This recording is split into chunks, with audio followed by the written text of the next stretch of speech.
एक बहुत बड़ा गुनाह बदनिगाही का गुनाह है।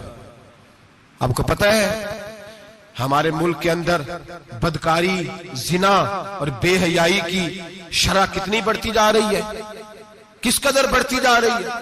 वो लोग जो निकाह कर लेते हैं वो भी अपनी निगाहों को, मैं अक्सर कहता हूं, हुजूर ने फरमाया निकाह आधा ईमान है।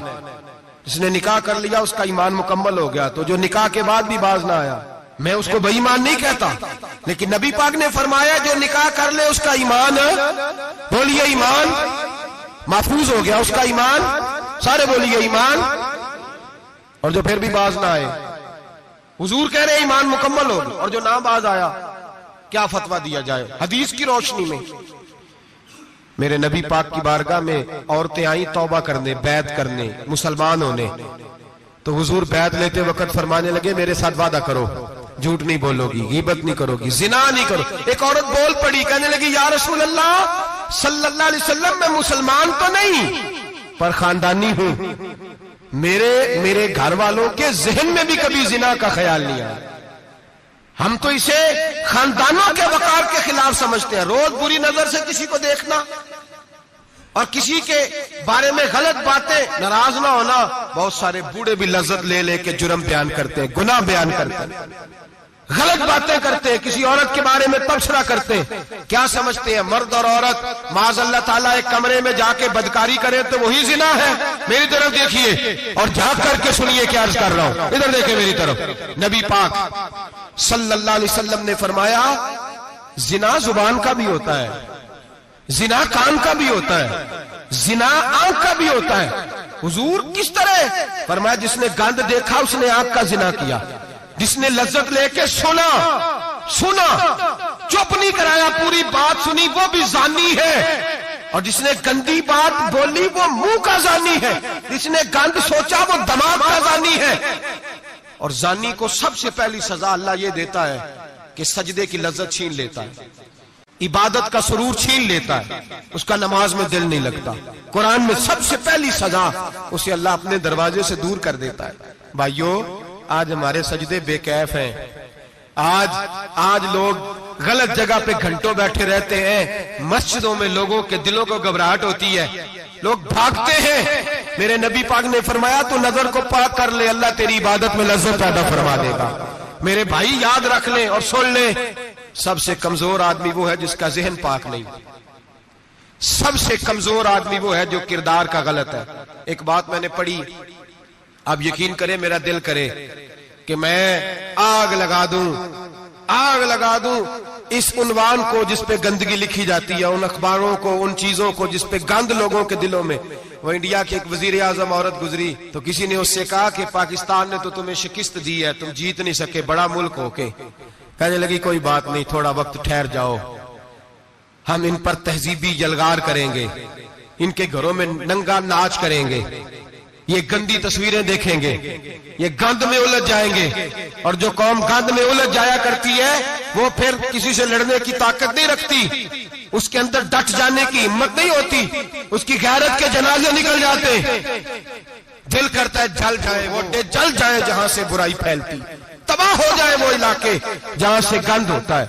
लोग गंद की कमाई खाते हैं, गंद की एक्टरों के साथ खड़े होकर फोटोएं खिंचाते हैं और गुनाह पे फख्र करते हैं। और गंदे लोग कहते हैं अल्लाह का फजल है हम गंद फैला रहे हैं, सुम्मा माज अल्लाह। लोग गुनाह पे फख्र करते हैं चौकों चौराहों में। मोहम्मद बिन कासिम आए हिंदुस्तान पे राजा दहर के मुकाबले में, नौजवान मेरी तरफ देखे और सही होके बैठे, खासे सही होके बैठे, तकरीर नहीं कर रहा, जज्बात का, मेरे जज्बात सुने, दिल के फपूले जल रहे हैं सीने के दाग से। अल्लाह की कसम रूह की गहराई से बात कर रहा हूं, वो बात कर रहा हूं जो सीना कह रहा है कि फट जाए और कहना ना पड़े। कुरान और हदीस पढ़ते हैं और फिर अपना हाल देखते हैं तो लगता यह है कि अजाब करीब आ गया है, लगता है जमीन फटने वाली है, आसमान गिरने वाला, लगता है करीब आ गया सारा कुछ।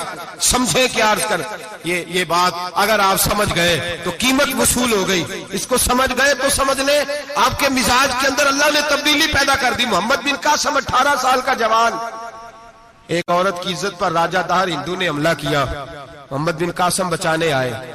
जब हिंदुस्तान आए फौज थोड़ी थी, इलाका थोड़ा था, राजा दाहर की फौज बहुत ज्यादा, और फिर अपना अरब छोड़ के यहां आके हिंदुस्तान में उसके इलाके में उस पर हमला करना, हालात खराब थे।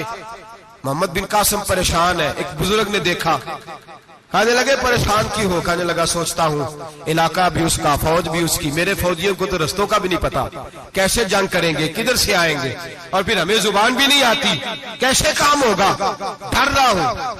2-4 दिन गुजरे तो मोहम्मद बिन कासिम हशाश बशाश हो गए।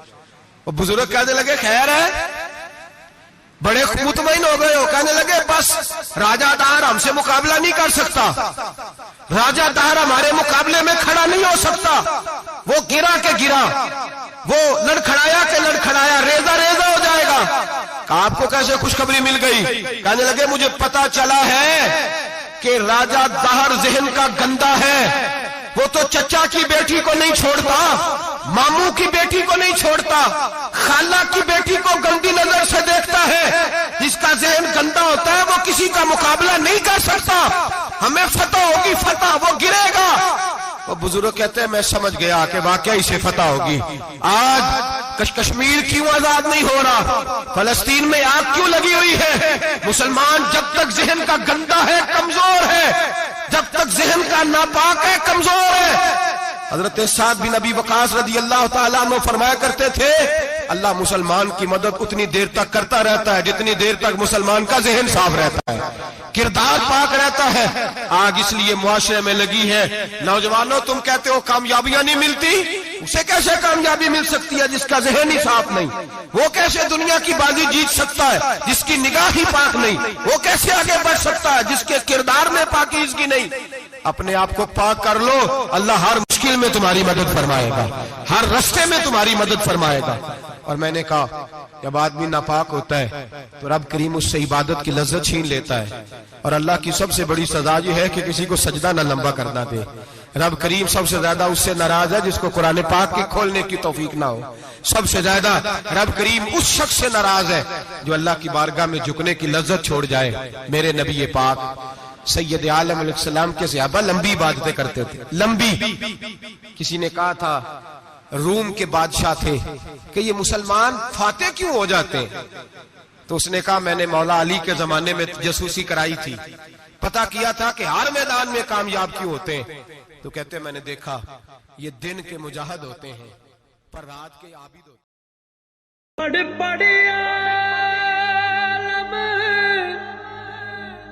फाज़ल होया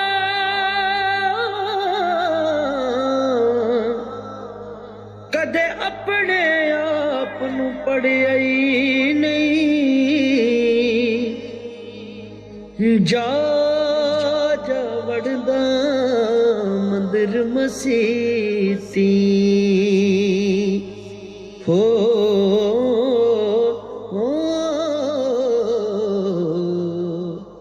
कदे मन अपने विच